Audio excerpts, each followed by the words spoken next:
Bonjour à tous. Euh, J'espère que vous allez bien et que vous avez pu vous restaurer. Pour le troisième atelier de l'après-midi de la masterclass FIRH, enrichir son projet pour enrichir son dossier, on vous propose un point sur la participation des bénéficiaires comme ressource pour consolider son projet. Marine, je te laisse peut-être te présenter déjà. Oui, bonjour à toutes et à tous et merci pour l'invitation. Je suis Marine Beck, je suis l'adjointe à la chef du service modernisation de l'État à la préfecture de la région d'Île-de-France et j'ai la chance de piloter plus étroitement la mission innovation et réforme de ce service. Il y a quelques mois, avait encore en charge le pilotage de notre laboratoire d'innovation publique qui s'appelle la Fabrique RH. Et Laurent Briouat, pour moi, donc ancienne organisation du travail en conduite du changement RH au sein du service de modernisation de l'État auprès de Marine. Je vous propose de commencer l'atelier. Quelques règles, on va faire une présentation globale. Si vous avez des questions, elles pourront être posées dans le chat et puis Leïla pourra nous les indiquer. Et on laissera un temps après d'échange pour des questions en direct et puis des échanges d'expérience entre les différents participants. Donc, pour se lancer tout de suite, si ça marche, oui, ça marche. Sur la question de la participation, je vous faisais une référence au droit civil romain parce que c'est une référence un peu ancienne, mais en fait, la question de la participation, c'est quelque chose qui a de tout temps existé, c'est une question qui s'est de tout temps posée. Et dans le droit civil romain, en fait, il y a une phrase que je ne lirai pas en latin puisque je connais mal le latin, mais qui est « ce qui touche tout le monde doit être débattu et approuvé par tous ». Pourquoi? Pour des raisons aussi très pragmatiques. C'est-à-dire qu'il s'agit à la fois d'obtenir le consentement du plus grand nombre sur la chose qui doit être jugée, et c'est également se donner la possibilité d'atteindre l'objectif qu'on s'est fixé. Et dans le cadre du FIRH, je dirais que ça permet également d'enrichir le projet FIRH, de pouvoir apporter cette participation. Je vous fais un petit rappel effectivement sur l'atelier qu'on a vu ce matin sur Parlons projet. Patrick Vianès nous expliquait effectivement que le terme projection venait du latin prodicere, qui voulait dire se lancer en avant. Et du coup, dans le cadre du déploiement d'un projet, en fait, on a une idée au départ. Cette idée, on la transforme et on la travaille, on l'organise, comme le rappelait Patrick ce matin, pour créer un projet. Et en fait, on le fait pour qui? On le fait pour les bénéficiaires. Pourquoi c'est important de rappeler ce point-là?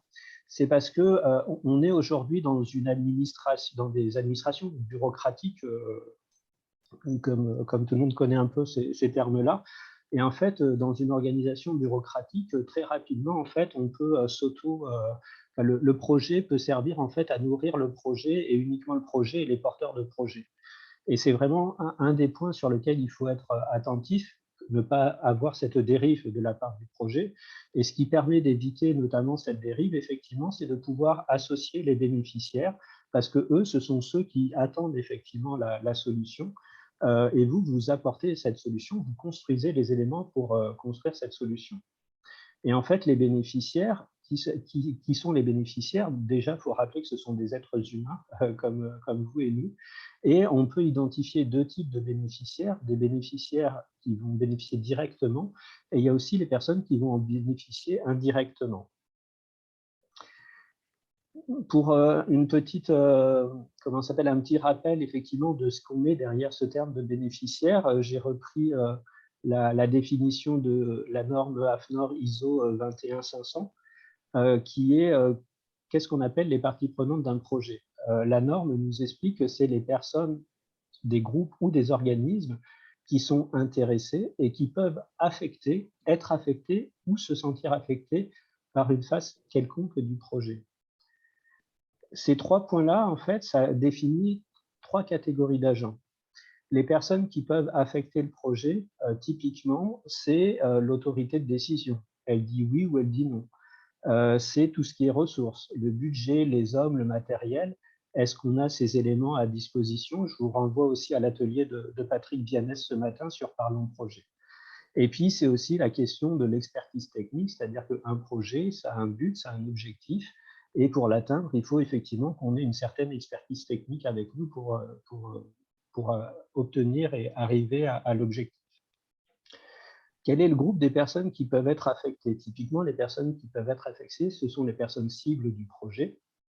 Et par contre, la troisième catégorie qu'on a un peu tendance à oublier, c'est les personnes qui peuvent se sentir affectées par une phase quelconque ou un aspect quelconque du projet. Et ces personnes-là, typiquement, ce sont les personnes dont l'activité va être impactée par le projet.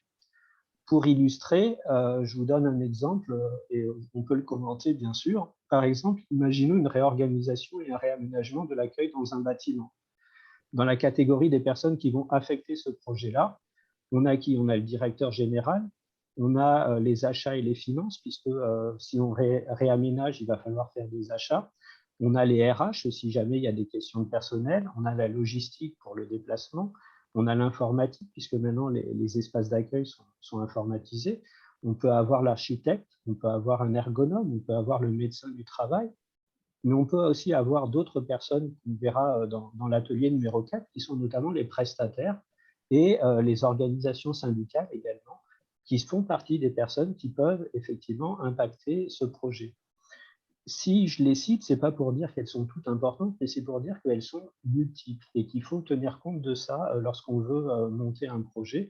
Et à un moment donné, si on arbitre sur qui on fait venir effectivement dans les groupes de travail, c'est important quand même, on peut faire le choix de réduire les personnes qui viennent, mais c'est important d'avoir une vision globale sur quelles sont ces personnes qui peuvent participer. Les personnes qui sont affectées par la réorganisation et le réaménagement de l'accueil, typiquement, c'est les personnels d'accueil et les usagers.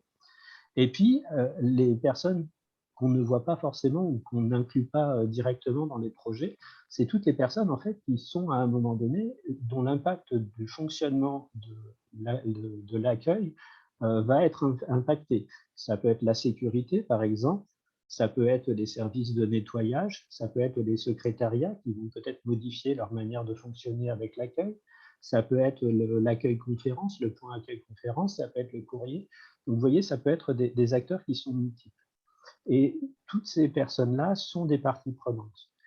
Je ne dis pas qu'il faut tous les associer dans un projet, mais il faut avoir à l'esprit toutes celles sur qui ça peut avoir un impact, parce que ce sont ces personnes-là qui vont pouvoir enrichir notre projet.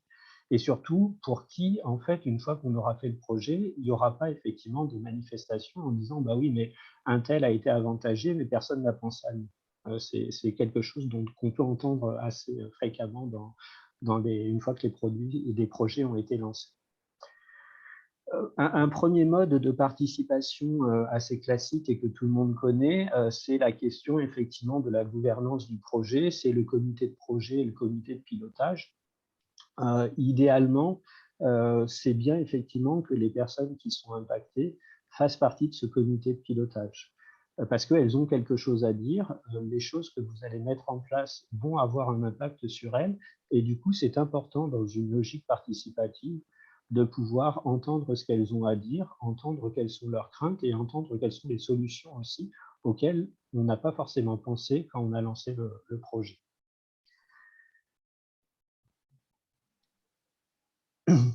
Après, quels sont les modèles de participation? Alors, j'ai repris ce schéma, ça vient de l'économie sociale et solidaire, la VISE, qui identifie en fait 4 modalités de participation. Et j'en ai rajouté une parce qu'on peut le voir malheureusement dans certains projets qui est il n'y a pas de participation. C'est pour ça que je vous ai mis accès interdit, c'est-à-dire qu'on considère que le projet et les porteurs de projet s'autosuffisent pour construire ça. Dans l'échelle, en fait, on a le premier niveau, c'est le niveau consultation. Alors, c'est ce qui est indiqué là, c'est-à-dire que le décisionnaire du projet va recueillir l'information en s'appuyant sur certaines parties prenantes. Et typiquement, en termes d'outils mis en œuvre, on est sur du questionnaire, on est sur du brainstorming, on est sur de la documentation, du benchmark. C'est typiquement le type d'approche qui sont associées. Le deuxième niveau de participation, c'est la concertation. Alors, qu'est-ce que c'est que la concertation? En fait, c'est que le décisionnaire va écouter le besoin et les aspirations des participants. Il va partager collectivement pour mieux les prendre en compte. Là, à ce niveau-là, on est vraiment sur les besoins et les aspirations des participants. On est plutôt sur de l'entretien collectif ou individuel en termes de méthodologie. On peut être sur de l'analyse de l'activité, on peut être sur du sondage qualitatif, par exemple, mais en tout cas, tout ce qui fera ressortir effectivement ces besoins. Le troisième niveau, c'est le niveau de la coproduction. C'est-à-dire que là, le décisionnaire, il ne fait pas que recueillir en fait les éléments qui lui permettent de construire son projet. Il va aussi s'appuyer sur les participants comme des personnes qui vont arbitrer sur les options qui vont être soumises à la décision. Et là, typiquement, on est sur des Sur quelle modalités. base on définissait les enveloppes d'effectifs? Parce que là, à aucun moment, il ne parle des 3%. Enfin, c'est compliqué. Enfin, je trouve pas très clair. Je ne le trouve pas clair du tout, le truc. En fait, je pense Est-ce qu'on peut désactiver le son, s'il vous plaît? Au niveau main, c'est le préfet qui aura la main sur le redéploiement. Merci. Merci, Leïla. Désolée, hein, Il n'y a pas de souci, ce n'est pas de ta faute. Donc, le troisième niveau dont je parlais, c'était la coproduction avec des ateliers participatifs et du design, où là, effectivement, les participants en fait, participent en fait aux options qui sont soumises à la décision. Elles produisent avec le porteur de projet. Et le troisième et le quatrième niveau, qui est peut-être plus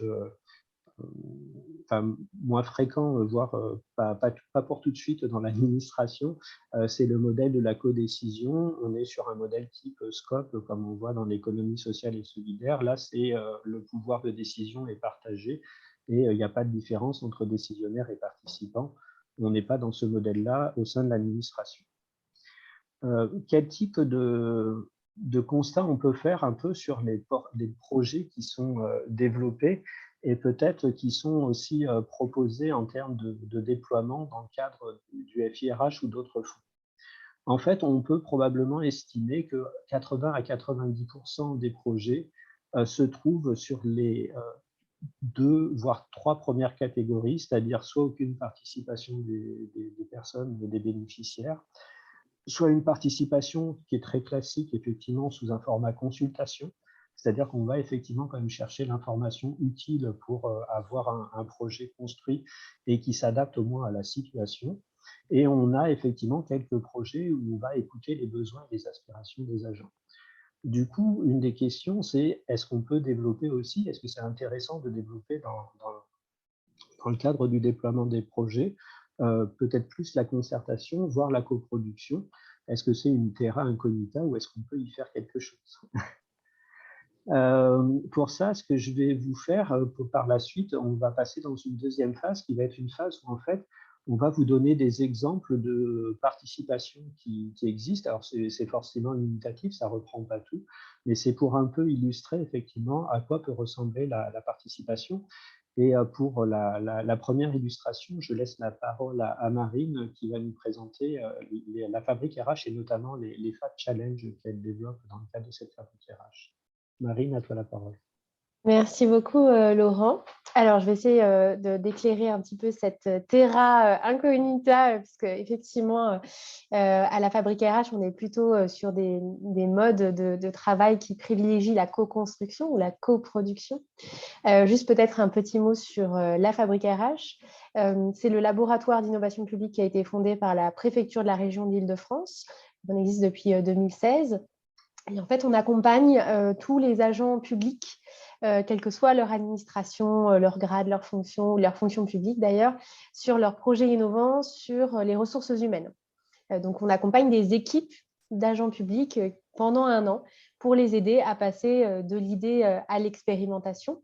Et peut-être que nos modes de fonctionnement peuvent être source d'inspiration pour vos futures candidatures au FIRH. On a la chance sur notre toute dernière saison d'avoir 3 projets sur 4 qui ont été lauréats du fonds. La manière dont on fonctionne, et comme le mettait Laurent dans cette slide, c'est par le biais généralement d'un hackathon. En réalité, en début de chaque saison ou de chaque année, on lance un certain nombre de défis aux agents publics, typiquement comment mieux inclure les agents en situation de handicap, comment faciliter la pratique d'une activité sportive au travail, comment dépoussiérer l'image de la fonction publique. Voilà, des défis qui sont différents chaque année et sur lesquels on invite les agents publics à formuler de premières idées. Et à l'occasion d'un hackathon, donc un hackathon, c'est un format d'atelier créatif qui peut durer 1 à 2 journées. Nous, généralement, on est plutôt sur 2 jours. On leur permet d'être à la fois inspirés par de grands témoins, des témoins inspirants sur chacun des thèmes, des défis qu'on a proposés.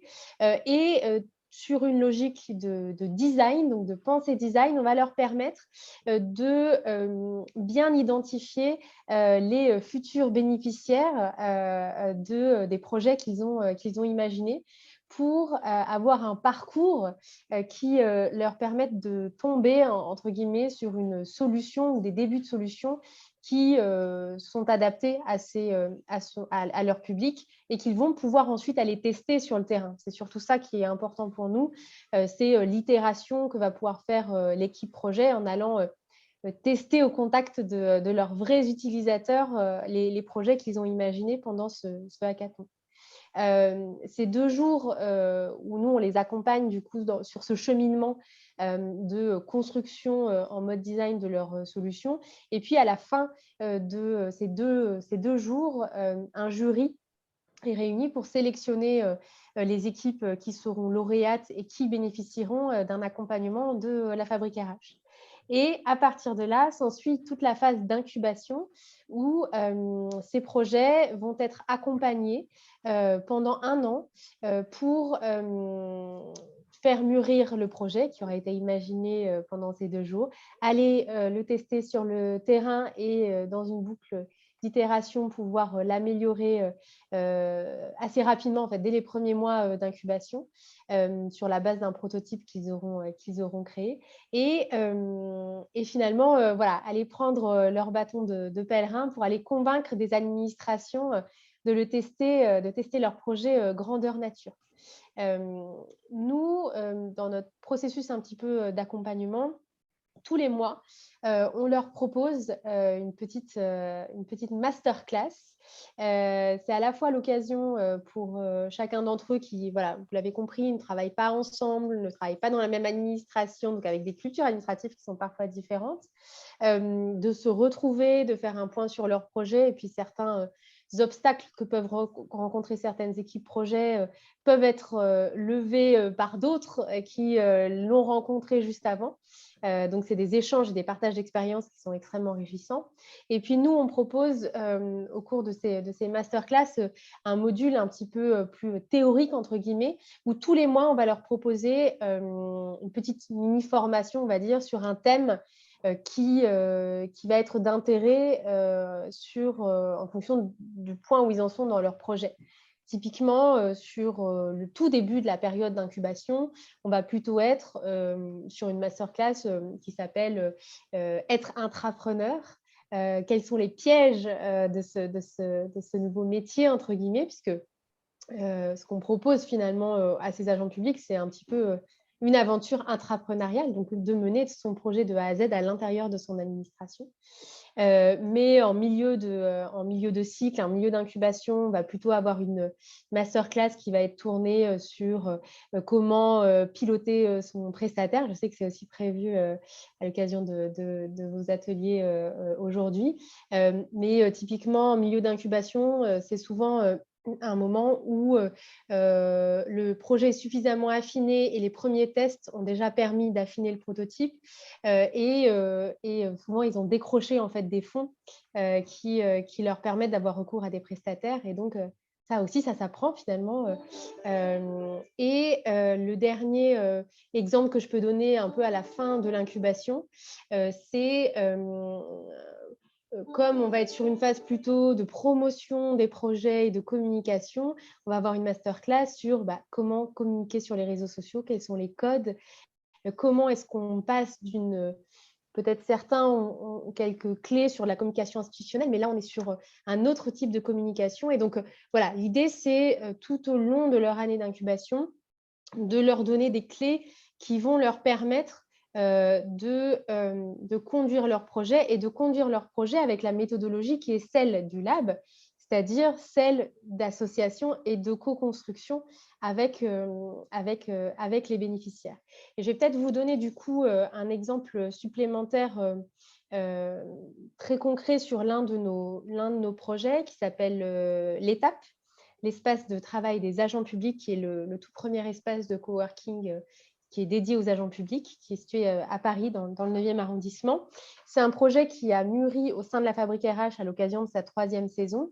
Et en fait, depuis le tout début du projet, il a été co-construit. C'est-à-dire qu'avant même qu'on ait l'idée de ce qu'on allait faire dans l'espace, on a organisé un atelier de design avec 30 agents publics qui venaient de 15 administrations différentes pour réussir à établir et définir qu'allaient être les futurs usages de ce lieu et pas forcément ce qu'on avait nous en tête à la préfecture de région, mais vraiment ce qui pouvait être le plus largement partagé par les agents publics présents qui du coup représentaient quand même un panel intéressant de culture administrative et d'usage administratif. Et chaque étape du projet a été comme ça co-construit et presque co-décidé avec ce panel d'utilisateurs. Donc, le choix de la plateforme du prestataire pour la plateforme qu'on allait utiliser qui permet la réservation. Voilà, ça a été eux qui ont pris cette décision-là. Le nom de l'espace a été trouvé par l'un des membres du panel. La programmation de l'espace a été co-construite avec eux et la communication de la même manière, quel terme on allait employer pour faire la promotion de cet espace. Donc, voilà. Et ça, tout au long de l'année d'incubation, ce projet a été co-construit et du coup a permis de refléter aussi un maximum d'usages, de besoins et d'attendus, de sorte que quand le projet est sorti de terre, entre guillemets, il avait déjà été assez éprouvé par les futurs usages qui allaient s'y trouver. Ça n'empêche de garder ensuite une logique d'expérimentation et de se dire que même une fois que le projet est sorti de terre, il y a une clause de revoyure dans 2-3 mois pour voir finalement dans une boucle un peu de test and learn ce qu'il est possible encore d'améliorer. Mais voilà, le premier produit, entre guillemets, voilà, a été finalement assez proche des besoins des tout premiers utilisateurs de l'espace. Et ça conforte bien, je trouve, cette méthodologie-là d'association, de co-construction, voire de co-décision sur ce projet, l'étape qui a été lauréat du Fonds d'innovation RH il y a 2 ans maintenant. Merci Marine. S'il n'y a pas de questions spécifiques sur l'étape, je vais vous donner un deuxième exemple d'un projet aussi qui a été financé par le FIRH, qui est le projet Sexisme sans façon, qui a été, c'est le FIRH 2018, si mes souvenirs sont bons, où en fait l'idée, on a travaillé avec l'ANACT, donc à l'époque j'étais dans les services du Premier ministre en pilotage des directions départementales interministérielles et de la question des conditions de travail. Et la question effectivement des violences sexistes et sexuelles était quelque chose qui apparaissait. Et on est parti effectivement avec l'ANACT sur l'idée, c'était d'avoir un support pour permettre effectivement d'aborder ces sujets-là de manière légère et puis différente du type formation. Du coup, ce qu'on a fait, c'est que déjà on a réuni effectivement au niveau de notre gouvernance un peu les acteurs principaux qui étaient pertinents quand je vous parlais d'expertise et quand je vous parlais de participation des agents. On travaillait pour les directions départementales interministérielles et on a fait venir dans ce groupe de travail les directeurs et directrices représentant effectivement les différentes directions départementales interministérielles. On y a associé par exemple le service du droit des femmes également, On y a associé aussi un préventeur parce que pour nous, la question, c'était que les violences sexistes, c'était aussi un risque psychosocial, d'où l'importance d'avoir ce type d'expertise dans le groupe du travail. Et puis, on avait la DGFP qui était présente, ainsi que l'ANACT qui était donc notre prestataire. Qu'est-ce qu'on a fait? On a essayé de travailler au maximum, effectivement, dans une construction participative, et ça s'est matérialisé à 3 moments. Tout d'abord, donc l'idée, c'était de faire ça. On pensait effectivement que ce qui pouvait être intéressant, c'était un jeu, mais on s'est dit, ben, on va aller directement voir les intéressés dans les DDI. Donc, on s'est déplacé en région. On a vu 5 DDI, et puis on a fait des entretiens collectifs. Et sur ces entretiens collectifs, en fait, on a systématiquement abordé 3 questions. La question qu'est-ce que le thème évoque? Ça nous a permis de recueillir en fait des exemples de terrain pour que ça puisse parler aux agents. La deuxième question qui me semble très intéressante et très importante, c'est ce que je vous dis, c'est de quoi vous auriez besoin, vous, sur le terrain, pour pouvoir effectivement avancer sur cette question. Et la troisième question qui était systématique, c'était quelle forme cela prendrait-il? Ce qui a effectivement confirmé un peu l'idée d'avoir un jeu et un support qui ne soit pas un support de type formation ou pas uniquement formation. Le deuxième temps de participation, et là ça s'est fait avec des personnes un peu différentes, c'était il fallait en fait créer un prototype. On avait entendu les attentes des agents et du coup en fait par l'intermédiaire de l'ANACT, on a participé à une journée qui était animée par un ludopédagogue, donc expert de cette thématique-là, et on a assemblé dans cette journée en fait 3 types d'experts, des experts en jeu sérieux, des experts en égalité femmes-hommes et des experts en risques psychosociaux, puisque je vous le disais, c'est un peu les deux aspects qu'on voulait voir ensemble. Ce qui nous a permis effectivement de construire un prototype. Donc là, ça a été une grosse journée d'animation. Et le point important, c'était un peu aussi ce que disait Marine dans le cadre du hackathon et de l'incubation des projets, c'est qu'ensuite, on est retourné vers le terrain, on a fait un prototype et en fait, on a été tester ce prototype. C'est-à-dire que concrètement, on a été dans une salle, on a mis le jeu sur la table, les agents étaient là, on a regardé comment ils jouaient, on a entendu leurs remarques, on a entendu leurs besoins, et ça nous a permis effectivement de rentrer dans une phase d'ajustement. Et tout ça, c'est quelque chose qui a vraiment permis de consolider le projet. Ça voulait dire aussi que le projet, au départ, on savait ce qu'on voulait faire, mais par contre, on n'avait pas arrêté immédiatement en fait la forme que ça allait prendre. Parce que si on avait arrêté ça, en fait, ça n'aurait pas été utile, en fait, ce recueil de données. On aurait très bien pu le faire en chambre sans associer les agents. Et par contre, ça a été vraiment très, très riche, effectivement, de pouvoir faire ça. C'est un jeu qui maintenant est pris en charge par l'ANAC et qui a été diffusé pour l'ensemble des administrations. Un autre modèle aussi que je voudrais partager avec vous, qui est issu de l'ergonomie de conception participative. En fait, la question, c'est la question de la simulation d'activité. C'est-à-dire que quand on fait un projet, effectivement, on a souvent l'objectif soit d'implanter un nouvel objet, soit de transformer quelque chose. Et la question, c'est quand on veut faire ça, en fait, comment on associe les agents à ça. Le principe de la simulation d'activité, en fait, vous avez le petit dessin en bas qui vous montre à quoi ça ressemble concrètement. En fait, on va aller d'abord analyser effectivement quel est le problème, comment il s'exprime et dans quel environnement il s'exprime. Ça permet effectivement de construire des scénarios d'action. Et ces scénarios d'action vont être en fait simulés ensuite en disant, voilà, on part de là, on va là. Est-ce que par rapport à l'objectif qu'on a, par exemple, la question de la prescription technique, s'il s'agit de se rendre d'un endroit A à un endroit B en prenant tel type d'information, tel type d'objet, etc., si on doit refaire ça, ben, c'est important de savoir effectivement qu'est-ce qu'on met dedans. Et là-dessus, véritablement, ce sont les opérateurs, en fait, les agents, qui ont la connaissance fine en fait de comment ça marche dans la réalité, c'est-à-dire qu'est-ce que c'est que le travail réel par rapport au travail prescrit. Le travail prescrit étant tu prends ça, tu prends ça, tu prends ça, et le travail réel étant bah oui, mais pour prendre ça, je suis d'abord obligé de prendre ça parce que sinon je ne peux pas avoir accès à ça, etc., etc. Et du coup, ça permet effectivement, en faisant cette analyse de l'activité, de pouvoir ensuite simuler l'activité future Et dans cette simulation, en fait, on met des agents et on dit concrètement, voilà, avant vous faisiez comme ça, là on vous propose de fonctionner comme ça, et quand vous fonctionnez comme ça, qu'est-ce qui va bloquer ou qu'est-ce qui ne va pas bloquer. Et du coup, c'est comme ça que se construisent en fait progressivement les différents, la solution finale, qui ensuite est validée effectivement par le décideur. C'est un modèle qui est assez intéressant et que je voulais effectivement partager avec vous.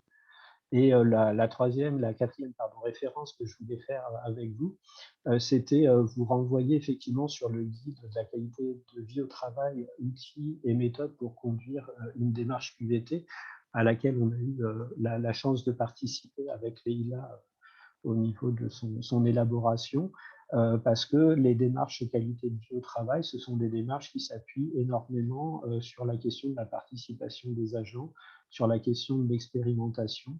Et vous avez dans ce guide aussi quelques clés pour associer des agents effectivement dans la construction des projets.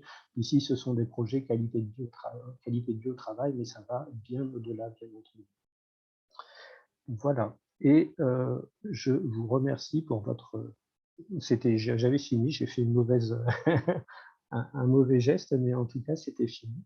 Et c'était pour dire que maintenant, vous avez la parole si vous avez des questions. Et si vous n'en avez pas, moi, j'en aurais une à vous poser. J'ai moi une question pour Marine, pour savoir quel est le site de la Fabrique RH. J'ai trouvé un lien, mais a priori, il est cassé. Je suis partie sur Google, on a eu cette demande. Donc, j'ai mis le lien Twitter. Oui, c'est le bon lien. Notre site a craché, d'accord. a craché cette semaine D'accord. en plein mois de l'innovation publique. D'accord. Donc voilà, mais il sera rétabli d'ici la semaine prochaine. Je croise les doigts. Oui, il est tombé le lien. Ok, d'accord. Parce que du coup, j'ai fait CTRL-C, CTRL-V et puis du coup, il ne fonctionnait pas. Et oui, ça arrive, ça arrive. On est agile de toute façon. Donc voilà, c'était la question des participants. Je laisse la parole du coup à ceux qui veulent poser des questions. Alors, du coup, j'enlève peut-être... Est-ce que quelqu'un a levé la main? Non, a priori. Si vous n'avez pas de questions, j'espère que c'est parce que c'était clair et non pas l'effet après déjeuner. Mais moi, par contre, j'aimerais savoir effectivement, puisque je pense que chacun de vous a dû à un moment donné monter des projets. Moi, je serais intéressé de savoir celui ou celle qui veut bien partager effectivement comment il a monté son projet et quel type de participation il a fait au niveau des agents quand il en a fait. Qui voudrait éventuellement se lancer là-dedans?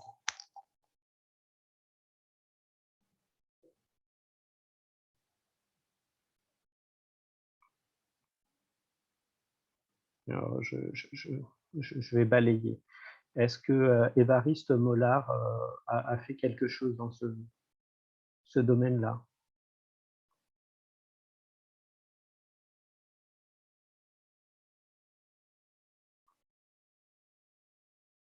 Sébastien Gans?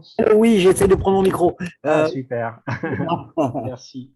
Excusez-moi, c'est tombé sur vous parce que vous étiez oui. Non, mon regard. Alors, j'ai pas mal d'expérience dans les projets, mais des projets lourds, du SIRH. Donc, c'est vraiment on est un peu loin du design là-dessus. Le ministère des Armées, dont je relève, a de son côté aussi une structure qui ressemble, sans en atteindre peut-être la qualité et la Fabrique RH, qui nous habitue, qui nous acculture aux notions de design, de hackathon, etc. Donc la démarche de défi, etc., on l'a faite, hein, tout en restant de notre côté, puisque c'était abstrait, en fait, c'était de la théorie, mais ça n'avait pas immédiatement une incubation à court terme. D'accord, mais quand vous travaillez sur des projets SIRH, vous avez du coup des agents qui vont les utiliser après?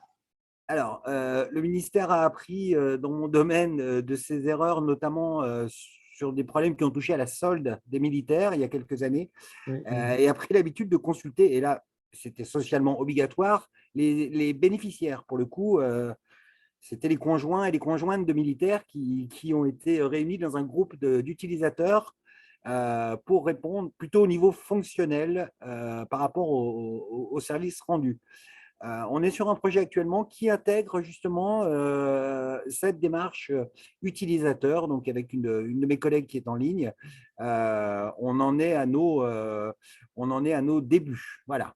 D'accord. C'est très difficile parce qu'on a un périmètre fonctionnel très large. SIRH, vous voyez, c'est vraiment, enfin, on a tout le spectre, gestion administrative, gestion de ressources humaines, paye, solde, donc, et pension même en fin de course.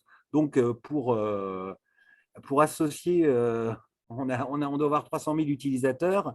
Bon, même si on procède par échantillon, on se heurte quand même à des cultures très horizontales. Je pense qu'on connaît tout ça dans nos organisations, hein, qu'elles soient centrales ou locales, ces cultures de services ou d'entreprise. Donc, tout à fait. Ils se Après, caractérisent par des uniformes différents, hein, c'est tout bête, hein, mais ça se voit, c'est visuel.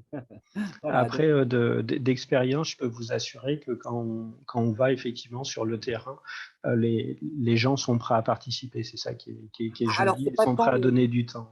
Ouais, voilà. Et puis bon, il faut passer au-delà aussi de parfois, alors je vais employer un gros mot, mais l'inhibition, la gêne, surtout quand on a des cultures hiérarchiques fortes, ce qui est le cas chez nous.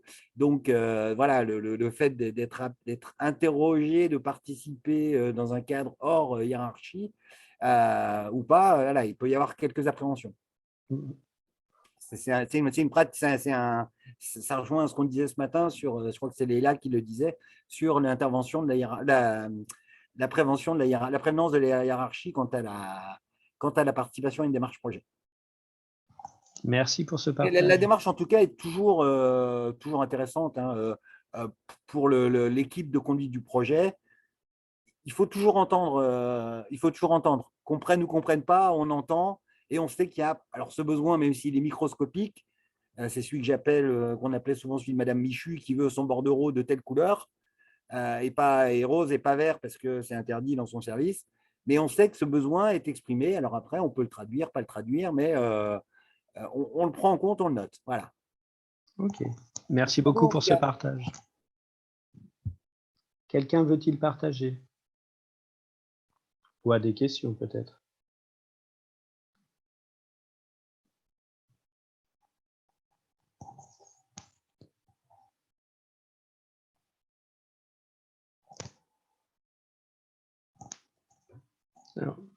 Alors, peut-être si personne n'a de questions, par rapport à ce que vous disiez, Évariste, sur effectivement la question de la participation, par exemple sur le jeu Sexisme sans façon, lorsqu'on a été rencontrer les agents, en fait, comme c'est une thématique qui est très sensible aujourd'hui, la question du sexisme. En fait, on avait volontairement fait des groupes, des catégories. Par exemple, on n'avait pas mélangé les hommes et les femmes, on a fait des groupes hommes et des groupes femmes, et on a eu du mal à avoir des groupes hommes. Et du coup, si on n'avait pas créé des groupes spécifiques, en fait, on n'aurait pas eu cette population dans notre scope. Et puis, on avait fait aussi des groupes spécifiques direction et des groupes, comment ça s'appelle, organisations syndicales représentant du personnel, parce que typiquement, ce sont des acteurs effectivement qui sont assez centraux dans l'organisation et puis la diffusion ou non de l'innovation et sa construction locale. Alors, je pense que l'organisation des ateliers, qu'on les appelle ateliers ou autres, en soi, c'est déjà tout un art, hein, puisque c'est comme un sondage, il faut avoir un bon échantillon, veiller à des équilibres, etc. Donc, effectivement, faire du séquençage de recueil de besoins, c'est intéressant. Ce qui est pas mal aussi, c'est un moment de restituer et restituer globalement, quoi. C'est peut-être là. Nous, on n'en est pas encore à cette phase-là, hein, mais ça peut toujours être intéressant. Tout à fait.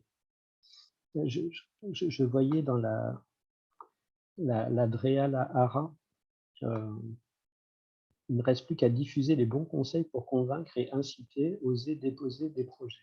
Tout à fait. Qui est-ce qu'il faut convaincre du coup? Je ne sais pas si la Drea Lara est toujours là. Je pense que c'est la hiérarchie, à mon avis, qu'il faut convaincre. Vous avez un exemple qui vous parle plus particulièrement?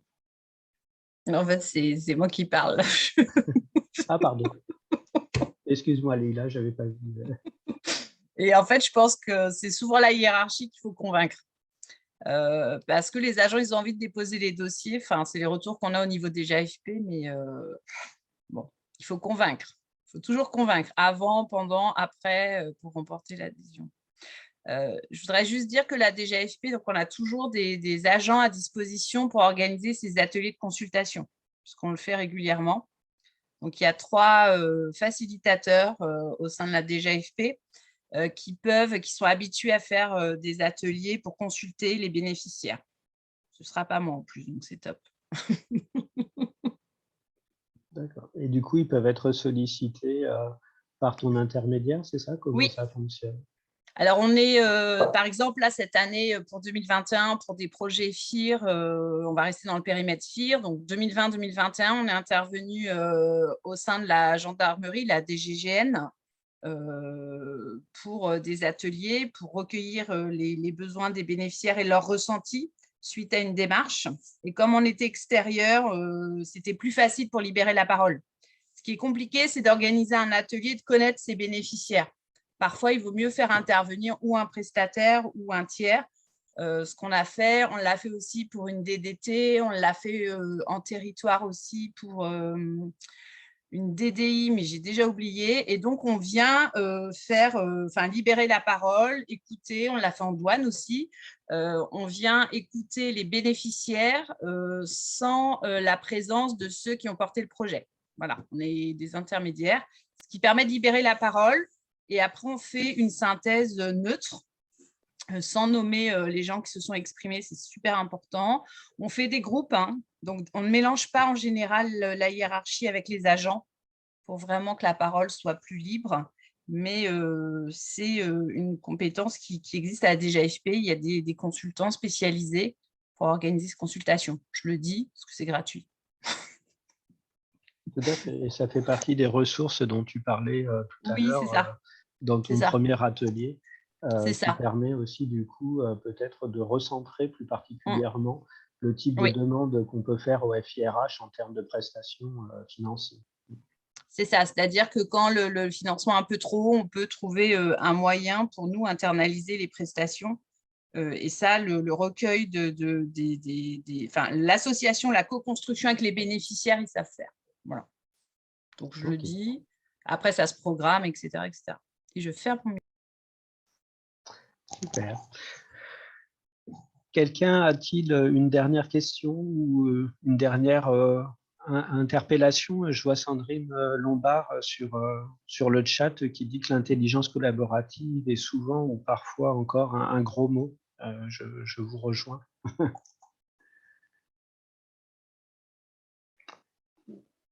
Ben, écoutez, s'il n'y a plus d'intervention, de demande de prise de parole, nous avons tenu le schéma court que l'on souhaitait, c'est-à-dire 45 minutes. Comme vous le savez, pour ceux qui étaient là ce matin, les ateliers seront mis en replay et le lien vous sera communiqué, ainsi que les supports de présentation.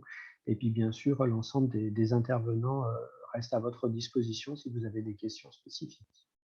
Voilà. Il ne me reste plus qu'à vous remercier pour votre présence et je vous mets tout de suite dans le chat le lien pour le prochain atelier qui commence à 15 h et ce sera un atelier sur… j'ai déjà fermé.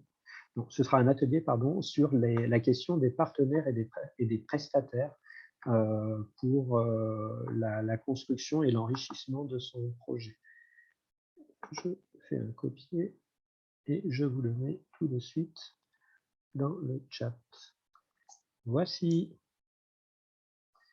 Eh bien, il ne me reste plus qu'à vous remercier, à remercier les autres participants et les autres animateurs.